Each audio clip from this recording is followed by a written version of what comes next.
여러분들이 아마 각자 나름대로의 어떤 목표를 아마 두셨을 거예요. 그 목표대로 꼭 이루는 한 해 정말 의미 있는 그런 보람된 2020년도가 되기를 예수님의 이름으로 축원합니다. 무엇보다도 가장 중요한 것은 저를 비롯한 우리 모든 사람들이 건강입니다. 건강이 최고입니다. 우리가 건강해야 하나님 앞에 나와서 예배 드릴 수 있고 정말 힘있게 찬양할 수 있고, 그렇지 아니하면 생각과 마음 뿐입니다. 내가 아무리 하나님께 찬양하고 싶어도 내 몸이 아플 때는 찬양하지 못해요. 내가 하나님께 예배드리고 싶어도 내 몸이 아프면 결국은 그냥 누워 있어야만 하는 그런 상황이 생길 수도 있으니까, 무엇보다도 저를 비롯한 우리 모든 성님들이 정말 2020년도는 더욱더 건강한 그런 한 해가 되기를 예수님의 이름으로 축원합니다. 자, 그래서 지난주 말씀을 우리가 이제 생각하면서 다시 한번 우리가 지난주 말씀을 한번 생각하도록 하겠습니다. 지난주 말씀이 요한복음 5장 제가 읽어보고 오시라고 했는데 다 읽고 오신 것으로 믿고. 자, 5장에 보면 이런 내용입니다. 베데스다 연못에 가끔 천사들이 내려와서 그 물을 동이면 가장 먼저 들어가는 사람은 어떤 병에 걸렸든지 다 치료가 되는 그 같은 역사의 현장인 거죠. 그것이 소문에 의해서 많은 사람들이 그곳에 병을 낫기 위해서 그 베데스다 연못의 주위에 모였다라고 하는 거죠. 많은 병든 환자들이 모였다라고 하는 거예요. 그곳에 이제 어느 날 예수님께서 그곳에 오셨습니다. 그곳에 오셔서 보니까 38년 된 병자가 침상에 누워 있는 것을 보십니다. 그때 그 침상에 누운 사람들을, 그 병자를 향하여 내가 낫기를 원하느냐. 그럴 때 그 병자는 이렇다 저렇다 다른 어떤 변명을 이야기할 때 주님께서 그렇게 말씀하십니다. 내 침상을 들고 가라 라고 말씀과 함께 그의 38년 된 병자가 치료가 되어서 자기 침상을 들고 가는 그런 모습이 베데스다 연못가에서 5장 1절에서 쭉 내용이 진행이 되고 있습니다. 근데 그 과정을 지켜본 유대인들이 예수님을 향하여 당신은 안식일을 범함으로 말미암아 안식일을 하지 말아야 할 일을 함으로 말미암아 당신은 불법을 행하였다. 이 말을 다른 말로 이야기하면 하나님의 일을 하지 않았다. 하나님의 일이 아니다라고 하는 거죠. 우리 주님은 지금 38년 된 병자를 치료하셨던 그 일이 곧 하나님의 일이라고 이야기를 합니다. 나는 하나님의 일을 했어. 나는 사역을 했어. 그런데 유대인들은 그렇게 말하는 거죠. 그건 아닙니다. 안식일을 어겼으므로 그건 불법이고 곧 하나님의 일이 아닙니다. 그러면서 오히려 유대인들이 예수님을 박해하는 거죠. 그 박해하는 그들을 향하여 우리 예수님께서 말씀이 앞에 요한복음 5장 17절 그리고 19절, 20절, 30절 말씀을 하시는 겁니다. 17절 보게 되면 뭐라고 이야기하고 있냐면 아버지께서 하시니 나도 하신다라고 말씀하고 있는 거예요. 하나님께서 일하시니 나도 일을 하고 있다라고 하는 거죠. 그리고 그 다음에 19절에 이야기하면 아들이 하나님께서 하시는 일을 보지 않고는, 그러니까 예수님은 그런 얘기예요. 예수님은 내 아버지께서 하시는 일을 보지 않고는 나는 스스로 아무것도 하지 않는다라고 이야기를 하는 거예요. 그러면서 또 이어지는 말씀이 바로 하나님께 하시는 그 일, 하나님께서 그것을 아들과 함께 같이 한다라고 이야기를 하고 있고, 그 다음에 이제 30절 보게 되면 예수님께서 그렇게 이야기합니다. 나는 스스로 아무것도 할 수 없다라고 이야기하는 거예요. 그러니까 결국은 무슨 얘기냐면 지금 38년 된 병자를 치료한 것은 내가 한 것이 아니라, 예수님께서 내가 한 것이 아니라 하나님께서 하셨고 그 하나님의 일을 내가 같이 함으로, 결국은 하나님의 뜻이 그 38년 된 병자를 치료하기 위한 그와 같은 뜻이 있었다라고 하는 거죠. 그 뜻을 내가 순종함으로 예수님께서는 난 스스로 아무것도 할 수 없지만 하나님의 계획이었고 하나님의 섭리였고 내가 그 뜻을 내가 순종함으로 말미암아 그 38년 된 병자가 치료되었다라고 이야기합니다. 그러므로 말미암아 결론은 그거예요. 내가 한 일은 너희들이 말하는 지금 불법이라고 이야기하고 하나님의 일이 아니라고 하는데 그게 아니라 내가 한 것은 곧 하나님의 일을 한 거야 라고 이야기를 한 겁니다. 이게 결국은 지금까지 계속 해오는 말씀은 뭐냐면 순종한 것만이 하나님의 일이고 사역이라고 말하는 것처럼 바로 지금도 예수님께서 유대인들이 너는 하나님의 일이 아니라고 말하지만 이런 이유에서 내가 한 것은 하나님의 일이다. 하나님의 사역이었다라고 말을 하는 겁니다. 그러면서 계속해서 이어지는 말씀이 이제 오늘 본 말씀에도 계속 이어지는 말이 무슨 얘기냐면 뭐라고 이야기합니까? 다윗을 왕으로 세우시고라고 이야기합니다. 다윗을 왕으로 세우시고 다윗을 이용합니다. 자, 그렇다면 우리 앞에 말씀에서 우리 하나님은 우리 예수님을 이 땅에 왜 보내셨을까요? 이 땅에 왜 보내셨을까요?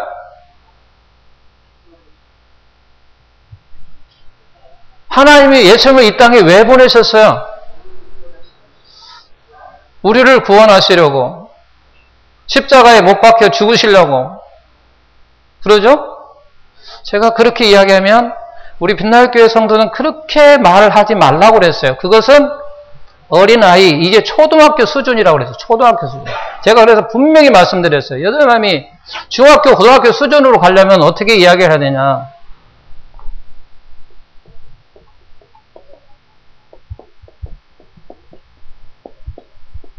크게 읽어봅시다. 뭐라고 했어요? 하나님의 뜻을 뭐 하기 위해서? 이루기 위해서 오신 분이에요. 우리 예수님은, 그러면 제가 조금 전에 여러분이 대답한 건요, 끝없이 계속 이야기해야 돼요. 예수님이 왜 오셨어요? 뭐 이렇게 오셨습니다. 예수님이 왜 오셨어요? 이렇게 오셨어요. 예수님이 왜 오셨어요? 그럼 또 이렇게 끝없이 이야기해야 되잖아요. 그러나 딱 한마디예요. 하나님의 뜻을 이루기 위해서에는 여러분들이 방금 말한 모든 것 다 포함되어 있어요. 그래서 앞으로는 이제 빛날교회 성도만큼은 다른 사람들은 몰라도 여러분들은 이렇게 이야기해요. 우리 하나님은 예수님을 이 땅에 왜 보내셨습니까? 라고 하면 그 하나님의 뜻을 이루기 위해서 이 땅에 보내셨습니다. 자, 그러면서 이제 오늘 말씀 보게 되면 또 하나님이 다윗을 왕으로 세우셨다라고 이야기합니다. 다윗을 왕으로 세우셨다라고 하는 거예요. 이걸 다른 말로 이야기하면 지도자다라고 이야기를 할 수 있어요. 다윗 왕을 지도자라고 말할 수 있단 말이에요. 그러면 하나님의 이 지도자 다윗왕 왕을 지도자를 왜 세우셨냐라고 이야기한 거예요. 그건 오늘 말씀 끝에 뭐라고 이야기가 나와 있어요? 끝에 뭐라고 나와 있습니까? 내 뜻을 이루기 위해서라고 이야기해요. 내 뜻을 이야기해요.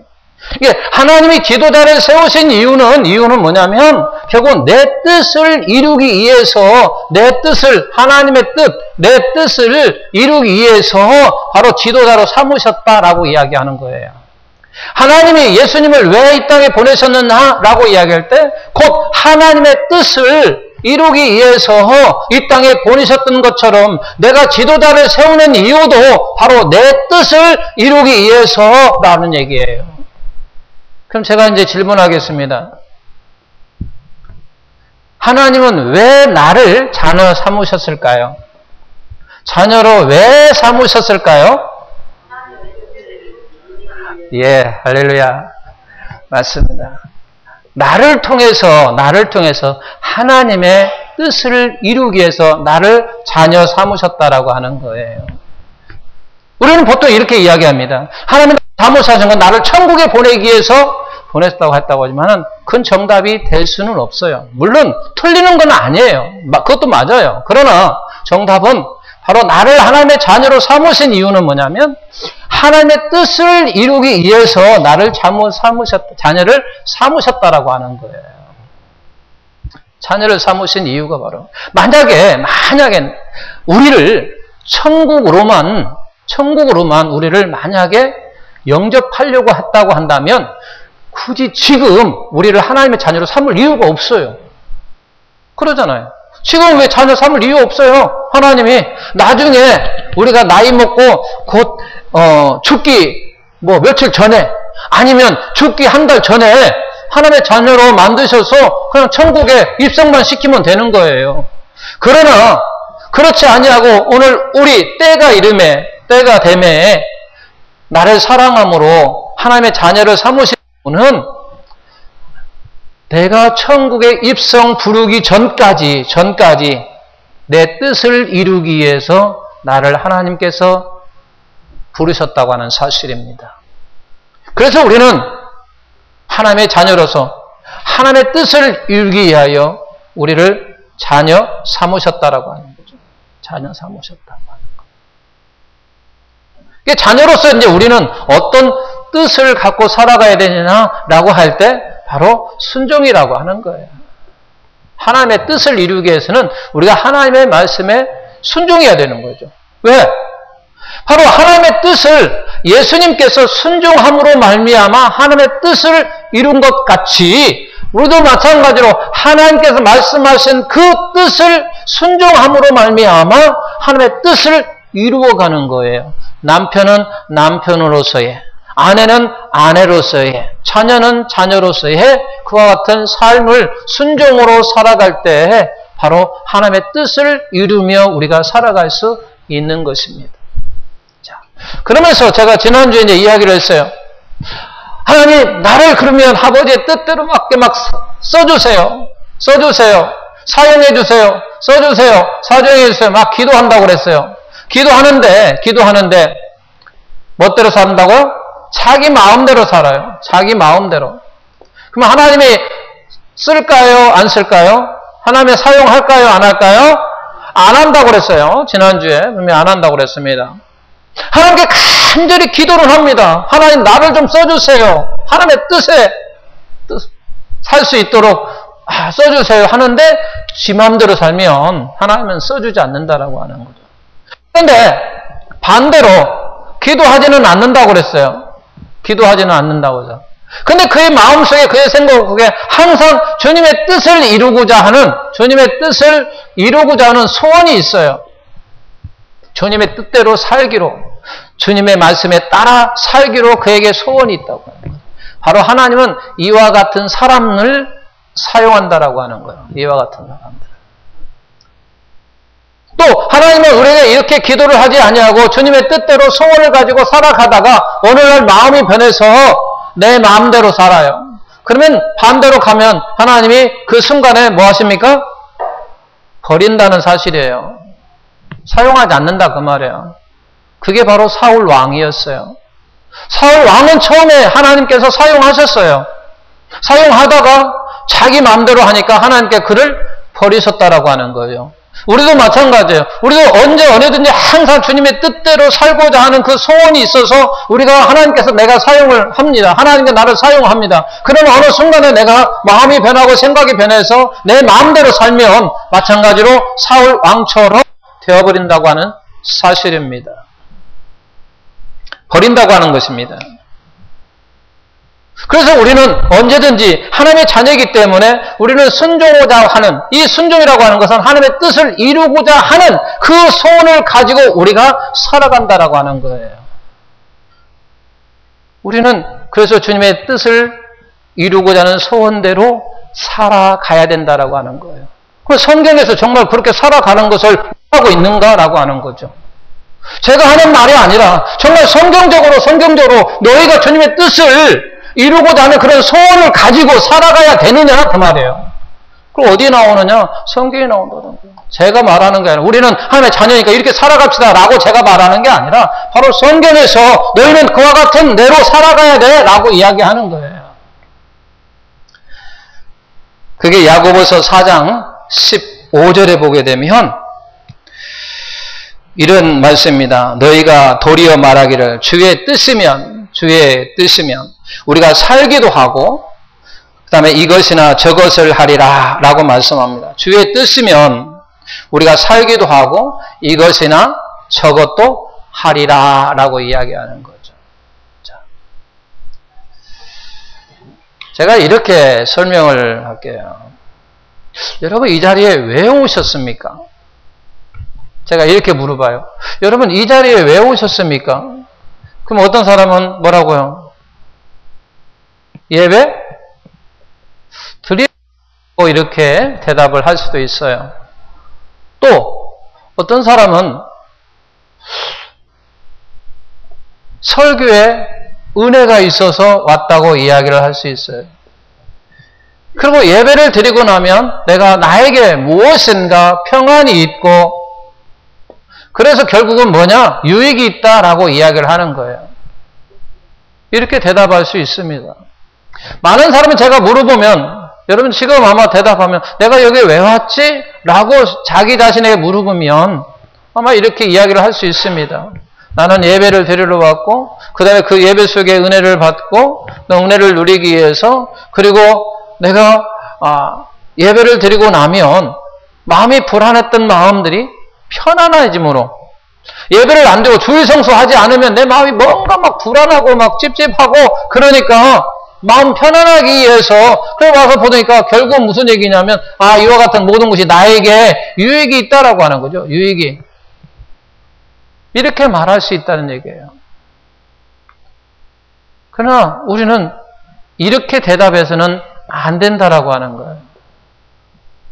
틀린 건 아니에요. 틀린 건 아니지만 이 대답이 아니라 우리는 좀 더 한 차원 높은 수준이 있는 대답을 원하는 거예요.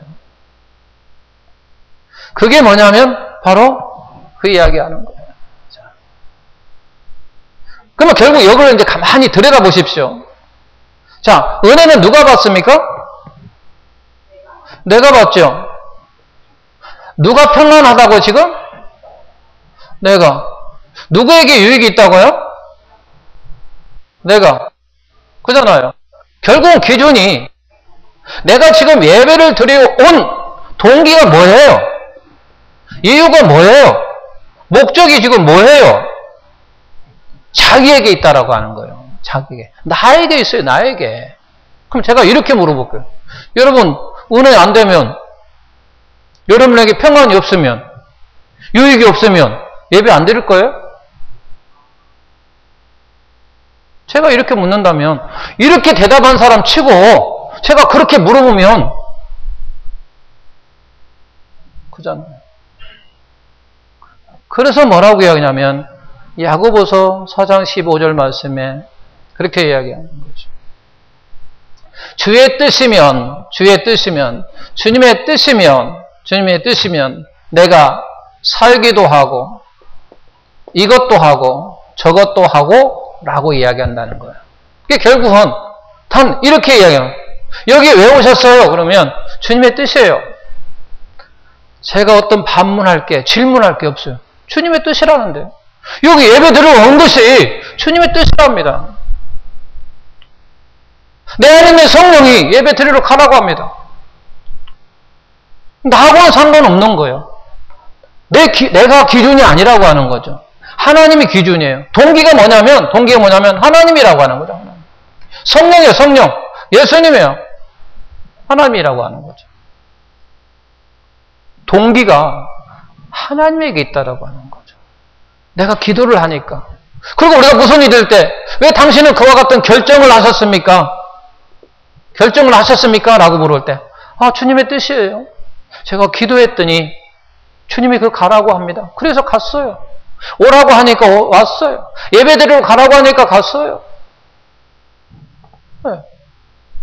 결정의 동기가 누구냐면 결국은 우리는 언제 어디서나 하나님이 되어야 된다고 하는 사실입니다. 하나님이 되어야 돼요. 내가 기준이 아니라 하나님의 기준이 되어야 된다고 하는 거죠. 왜 그렇게 결정하셨어요? 왜 기도했는데 내 마음이 그렇게 하도록 마음이 편안하고 내 마음에 기쁨이 있어서 주님의 뜻으로 알고 그렇게 했습니다. 주님의 뜻대로. 그래서 야고보서 제가 15절을 이야기했는데 야고보서 13절에 뭐라고 이야기하냐면 이렇게 이야기합니다. 우리가 어떤 도시에 가서 우리가 어떤 도시에 가서 1년 동안 그곳에 머물면서 장사를 해서 이익을 보리라 라고 이야기를 하는 거야. 이익을 보리라. 우리가 어떤 도시에 가서 1년 동안 그곳에 머물면서 장사를 해요. 장사를 하면서 이익을 내리라 그런 얘기는 거죠. 그 가만히 생각해 보십시오. 우리가 라고 하는 얘기는 결국은 내가 설정하는 거야. 내가 동기예요. 내가 동기라고 하는 거죠. 내가 동기가 되어서 어떤 도시에 가서 돈을 좀 벌겠다. 이익을 좀 내겠다. 라고 하는 그 이익을 내겠다라고 하는 그 동기가 어디에 있냐면 바로 자기 자신에게 있다라고 하는 거죠. 자기에게 있다라고 하는 거예요. 13절에 그렇게 이야기를 하는데 14절, 15절에 제가 이야기했어요. 주님의 뜻이라고 하면 너희가 살기도 하고 이것도 하고 저것도 해야 된다라고 말하는 거예요. 그러니까 결국은 이어서 말씀을 이어서 이야기하면 결국 그거예요. 내가 어떤 도시에 가서 많은 유익을 내리라, 이익금을 내리라 라고 이야기하는 그에게 뭐라고 이야기하냐면 네가 거기 가는 것이 네 자신이 기준이 동기가 되어서 가는 게 아니라 그렇게 말을 해서는 안 되고 네가 가는 것은 주님의 뜻이라고 이야기를 해야 된다라는 얘기예요. 주님의 뜻일 때 가는 거다는 얘기예요. 주님의 뜻일 때. 하나님의 뜻이니까 내가 그 도시에 가서 장사를 하게 된다는 얘기죠. 너는 지금 그렇게 말하고 있지 않는다는 얘기죠. 너는 지금 그 장사를 해서 이익을 내겠다라고 하는 그 동기가 네 자신에게 있다라고 하는 거예요. 네 자신에게 있는 것을 15절에 그렇게 말을 해서는 안 되고 주님의 뜻이면 우리가 살기도 하고 죽기도 하고 이것도 하고 저것도 해야 된다라고 말하는 거예요. 그러니까 결국 무슨 얘기냐면 우리가 이렇게 예배하고 뭐하고 유익이 된다고 하는 것은 네 기준이잖아. 그렇게 말을 해서는 안 되고 우리의 모든 것이 결국은 어떻게 돼야 되냐면 주님의 뜻이면 우리가 살기도 하고 이것도 하고 저것도 하고 해야 된다라고 지금 말씀하는 거예요. 우리가 사실은 우리 젊은 사람들 결혼도 마찬가지입니다. 하나님이 마가복음 10장 9절에 보면 하나님이 짝지어 준 것은 나누지 못하리라 라고 말씀하고 있는 거예요. 하나님이 짝지어 준 나누지 못하리라 라고 하는 거죠. 우리는 보통 결혼을 하면 그렇게 이야기를 합니다. 결혼을 왜 합니까? 왜 결혼을 하게 됐어요? 라고 물어보면 10명 중에 제가 볼 때는 9명에서 9.9는 뭐라고 이야기해요? 뭐 하니까? 대부분 이렇게 이야기하잖아요. 왜 결혼해요? 왜 그 남자를 결정하게 됐어요? 왜 그 남자하고 결혼하게 됐어요? 라고 하면 제가 볼 때는 10명 물으면 10명 정도는 다 뭐라고 이야기하냐? 사랑한다고 이야기해요. 사랑하니까 결혼한다고. 사랑은요, 길가에 가다가 마주치는 여자하고도 사랑할 수 있어요. 좀 나쁘게 이야기하면 술집 여자 만나고도요, 사랑할 수 있어요. 그게 틀렸다고 하는 말은 제가 하지 않아요. 물론 사랑하니까 할 수 있어요. 그러나 우리가 하나님의 자녀는요, 그렇게 대답해서는 안 돼요. 하나님의 자녀는요, 그렇게 대답하면 안 된다는 얘기예요. 사랑하니까 결혼하면 그게 아니야. 뭐라고 이야기하냐면 하나님께서 짝지어 주신 배필이기 때문에 결혼합니다. 그래서 우리가 기도한다는 얘기는 결국 무슨 얘기냐면 내가 누구를 두고 기도를 한다는 얘기는 바로 그 얘기예요. 저 사람이 하나님의 짝지어준 남자냐, 저 사람의 짝지어준 여자냐, 그걸 우리는 하나님께 묻는 거예요. 기도한다고 하는 개념이 어떤 개념이냐, 물론 다른 개념에 말고 결혼에 대해서 우리가 기도한다는 개념은 뭐는 얘기냐면 그거예요. 결국은 하나님이 짝지어주신 사람이냐라고 하는 것을 내가 하나님께 묻는 거예요. 우리는 근데 대부분 뭐라고 하냐면 이 사랑이라고 하는 단어가 먼저 나온다라고 하는 거죠.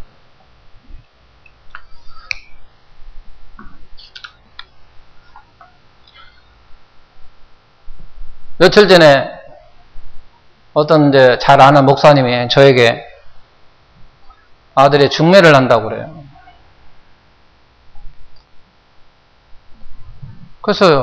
그러면서 전화가 이제 왔어요, 저한테. 아들 전화번호를 좀 가르쳐 주세요. 그래요. 왜요? 그랬더만은, 좋은 자매가 있는데, 목사님 딸 자매가 있는데, 중매를 좀 하고 싶습니다. 라고 이야기를 해요. 그래서 제가 딱 물어본 거 딱 그거예요. 그러면서 내가, 전화번호는 좀 나중이고요. 그 목사님이 어떤 생각을 하고 있냐면, 이런 생각이에요. 서로 전화번호를 서로, 아들과 자매가 서로 주고받아서 서로 전화하고 서로 만나보자, 만나게 하라. 이런 취지예요. 그래서 제가 딱 거절했어요. 목사님, 한 가지 먼저 질문해 주십시오. 그 자매한테 전화를 해서 사모할 건가를 물어보세요. 사모. 제가 이제 첫째 아들은 어차피 목회를 해야 되니까 사모가 돼야 되거든요. 그러니까 자매가 되면 자매한테 이걸 딱 첫 번째 물어보십시오. 사모하려고 하는가를 물어보십시오. 근데 지금 3조가 됐는데 전화 안 와. 결국 무슨 얘기예요? 그 자매는 사모할 생각이 없다라는 거예요. 사모할 생각 없다. 사모를 한다고 해야 만나게 해서 서로 그 가운데 뭔가 서로 이야기가 되는 거지. 이거 첫 번째도 안 되는데 무조건 둘이 만나다가 보니까 이렇게 보니까 뭐 얼굴도 좀 잘생겼고 또 여자도 조금 이쁘고 좀 뭐 능력 있고 이렇게 하니까 결혼한다? 저는 그건 원하지 않는 거예요. 하나님은요 목회를 시키면 반드시 그 사모감을 그에게 배필을 주게 되어 있습니다. 그래서 우리 청년도 마찬가지로 자매도 마찬가지로 반드시 결혼하게 되면 하나님께 그게 짝 지어준다고 하는 사실입니다. 그걸 가지고 우리는 결혼을 해야 되는지 사랑이라고 하는 이거 우리 인생을 30년 40년 살아본 사람 다 알아요. 이 사랑이 유지가 되는지 안 됩니다. 나중에는 사실 어떻게 보면 정으로 살아요. 사랑보다 정으로 살아요. 정으로.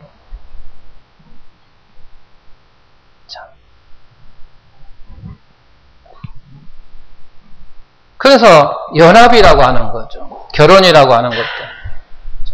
그래서 오늘 말씀을 이제 제가 또 봅니다.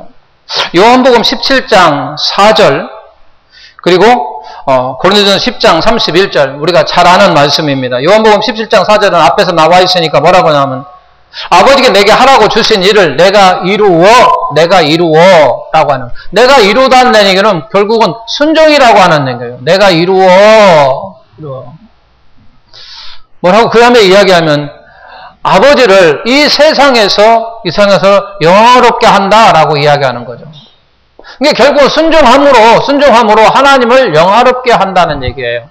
그리고 고린도전서 10장 31절 보게 되면 우리가 잘 아는 것 먹든지 마시든지 무엇을 하든지 다 하나님의 영광을 위하여 하라고 이야기하는 거죠. 그러면 고린도전서 10장 31절 말씀하고 요한복음 17장 4절 말씀하고 두 개 이렇게 더해보라는 얘기예요. 더한다는 얘기예요. 더하면 어떤 얘기가 나오냐면 이게 이렇게 나오는 거예요. 고린도전서 10장 31절 먹든지 마시든지 무엇을 하든지 다 하나님의 영광을 위하여 하라는 얘기니까 결국 먹든지 마시든지 무엇을 하든지 다 뭐하게 하고 순종하게 하고 그런 얘기예요. 다 순종하게 하고 그러면 하나님을 연합게 할 수 있다 그 말이에요. 그러니까 우리가 먹든지 마시든지 무엇을 하든지 다 뭐하게 하라고요? 순종하게 하라는 거예요. 우리가 그런 삶을 살아야 된다면 하나님이 우리를 자녀를 삼으신 이유는 바로 우리가 순종하게끔 만들기 위해서 하나님의 뜻을 이루기 위해서 그럼 하나님의 뜻을 이루려면 우리가 순종해야 된단 말이에요. 근데 이제 먹든지 마시든지 무엇을 하든지 다 뭐 하게 되는 거예요? 순종하게 하라는 얘기예요. 순종하게 해야 너희들이 뭔가 하나님을 영화롭게 할 수 있다라고 하는 거죠. 그럼 다시 얘기하면은 그러니까 너희들이 다 순종하게 하라. 그리하면 하나님께 영광을 돌린다라고 하는 거예요. 또 요한복음 8장 44절에는 그리고 요한일서 4장 8절 말씀. 요한복음 8장 44 이렇게 나와 있어요. 너희는 너희 아비 마귀에게 났으니 너희 아비의 욕심대로 너희도 행하고자 하느니라. 그는 처음부터 살인한 자요 진리가 그 속에 없으므로 진리에 서지 못하고 거짓말을 말할 때마다 제 것으로 말하니 이는 그가 거짓말쟁이요. 그 이야기했어요. 거짓말쟁이라니. 이게 결국 무슨 얘기냐면 간단히 이야기하면 마귀는 뭐다? 거짓말쟁이라는 얘기예요. 거짓말쟁이다. 마귀는 거짓말쟁이다. 그리고 요한일서 4장 8절에 보게 되면 뭐라고 이야기하냐면 이렇게는 사랑하지 아니한 자는 하나님을 알지 못한다 그랬어요. 그러면서 하나님은 사랑이시다 그랬어요.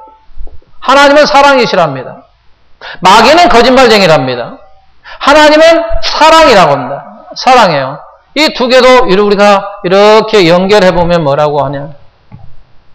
내용이 나오냐면, 마귀가 하는 거짓말 중에, 마귀가 하는 거짓말 중에 가장 큰 거짓말은, 마귀가 하는 가장 큰 거짓말은 하나님은 사랑이시라고 했는데 사랑하지 않는 거예요. 이게 가장 거짓말이에요. 마귀는 거짓말쟁이에요. 어떤 거짓말을 하느냐? 하나님이 당신을 사랑하지 않는다고 한다는 거예요. 사랑하지 않는다. 그리고 구원에, 그 다음에 예수의 복음에 하나님의 사랑은 차별이 없다고 말합니다. 그런데 우리에게 다가와서는 뭐라고 하냐면 차별이 있다라고 이야기하는 거예요. 성경은 사랑이라고 하는 것은 신분적으로 이야기를 하는 거거든요. 신분으로 이야기하거든요. 근데 마귀는 우리에게 어떻게 다가오냐면 상태로 다가옵니다. 신분은 우리는 하나님의 자녀라고 하는 거죠. 하나님의 자녀는요, 어떤 누구든지 하나님의 사랑으로 말미암아 우리가 복음으로 또는 믿음으로 구원을 얻었어요. 근데 마귀는 우리를 혼란스럽게 하기 위해서 뭘로 다가오냐면 상태로 다가오는 거예요. 상태라고 하는 거면 네가 현재의 모습을 다가오는 거예요. 현재의 모습으로. 네가 지금 하는 꼬라지 보니까 너 구원받지 못했어.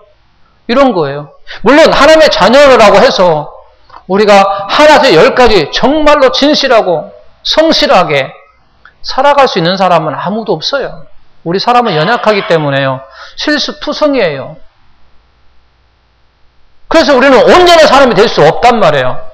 그 온전한 사람이 없는 그 부분들을 파고드는 거예요. 너 지금 하는 거 보니까 너 구원 네가 하나님 자녀야? 그따위 하는데 하나님의 자녀야? 주일 성수도 제대로 안 하는데 너 지금 하나님 자녀라고 네가 말할 수 있어? 52주 가운데 몇 주나 더 출석하냐? 이렇게 이야기하면 우리 자신들은요, 내가 주일 성수를 못한 게 있잖아요. 근데 아무 말 못하는 거예요. 진짜인 것 같아. 내가 정말 그러면 막 와서 이야기하면 내가 정말 하나님의 자녀가 맞나? 아닌 것 같아. 저 사람 말 들어보니까 아닌 것 같아. 그게 아니라고 하는 거예요. 우리 신부는요, 이미 하나님의 자녀예요. 잘났든 못났든요, 좀 잘하든 못하든, 우리가 정직하게 살든 좀 못 살든 상관없는 거예요. 제 아들 서희 있지만은요, 죽으나 다나 다 달라요. 개성도 다 달라요. 큰 놈, 중간 놈, 셋째는 다 다르잖아요. 근데 제 아들이라고 하는 건 변함이 없는 거예요. 쟤들이 가서 도둑질 했다고 제 아들이 아닙니까? 제 아들이에요. 근데 마귀는 그걸 가지고 다가온단 말이에요. 이제 상태, 그 모습을 가지고 우리에게 다가온다라고 하는 거야. 그래갖고 당신 아들 보니까 이렇게 하면서 목사를 비난할 수 있고 정죄할 수 있다라고 하는 거죠. 목사 아들 보니까 이런 식으로. 우리 자녀의 하나님의 자녀된 것은 변함이 없어요. 변함이 없는데 상태의 모습을 자꾸 우리에게 다가온다라고 하는 거죠. 이제 말씀을 정리합니다. 순종과 사역에서 순종한 것만 하나님의 일, 곧 사역이라고 하는 거예요. 그리고 또 이야기했어요. 자기를 부인하고 하는 일. 그리고 우리가 어떤 일을 그 종류에 따라서 하나님의 일이라고 우리는 보통 많이 이야기해요. 교회에서 일하는 모든 일은 다 하나님의 일로 생각한단 말이야. 근데 그게 아니라고 하는 거죠. 그 하는 사람이 어떤 동기를 가지고 하느냐에 따라서 하나님의 일일 수도 있고 아닐 수도 있다고 이야기를 한 거예요. 그래서 순종으로 했느냐라고 하는 거예요. 그리고 너희 동기가 세 가지로 사랑으로 했느냐, 믿음으로 했느냐, 또 뭐예요? 하나님께 영광으로 했느냐. 이 동기라고 하는 것이 그러므로 말미암아 이것이 곧 하나님의 일이라고 하는 거예요. 하나님의 일. 나머지는 다 전부 뭐다? 불법이다. 사역이 아니라고 하는 거예요. 교회에서 한다고 할지라도 내가 동기를 나를 나타내려고 나를 드러내려고 하면 그건 사역이 아니라고 하는 거다. 지일이에요. 지일. 자기 일이라고 하는 거예요. 그래서 우리는 교회에서 하는 일. 그러면 밖에서 하는 일은 밖에서 하는 일은 다 그러면 세상 일이냐? 아닙니다. 우리가 세상에 나가서도 반대로 내가 교회 안에서 일을 하는데 나를 드러내고 나타내려고 하는 그 일이 하나님의 일 같지만 아니라고 이야기한 것처럼 우리가 세상에 나가서 우리가 또 어떤 다른 일들을 합니다. 근데 그 일을 함에 있어서 내가 어떤 마음을 하냐면 나는 하나님을 사랑하는 마음으로 내가 이웃을 사랑하고 내가 하나님을 사랑하는 마음으로 이웃을 섬기고 봉사하고 구제하고 선교하면 그게 다 하나님의 일이라고 하는 거예요. 그러니까 우리는 교회 안에서 하는 일은 무조건하고 다 하나님의 일이야. 밖에서 하는 일은 다 세상적인 일이야. 그게 아니라고 하는 거예요. 그게 아니라 내가 세상에서도 내가 하나님을 사랑하는 마음으로 정말 하나님을 사랑하는 마음으로 그 사람들을 섬기고 그 사람들에게 대해주고 그들에게 무엇인가 도움을 주고 그들에게 선교하고 구제하고 하는 모든 일 그 자체는 곧 하나님의 일이고 교회 안에서도 바로 내가 하는 것이 나를 드러내고자 하는 나를 나타내고 나를 표현하고자 하는 그 모든 일은 다 그것은 비록 교회에서 이루어진 일이라 할지라도 그것은 하나님의 일이 아니라고 하는 사실이에요. 그래서 우리는 무엇보다도 하나님을 사랑하는 마음으로 하나님을 믿는 마음으로 하나님께 영광을 돌리는 마음으로 그렇게 함으로 말미암아 내가 하는 모든 일이 하나님의 일이요 하나님의 사역이요 그러므로 말미암아 하나님께 나를 자녀 삼으신 그 뜻을 따라 순종함으로 말미암아 하나님의 자녀의 삶을 사는 저와 우리 모든 성도 되시기를 예수님의 이름으로 축원합니다.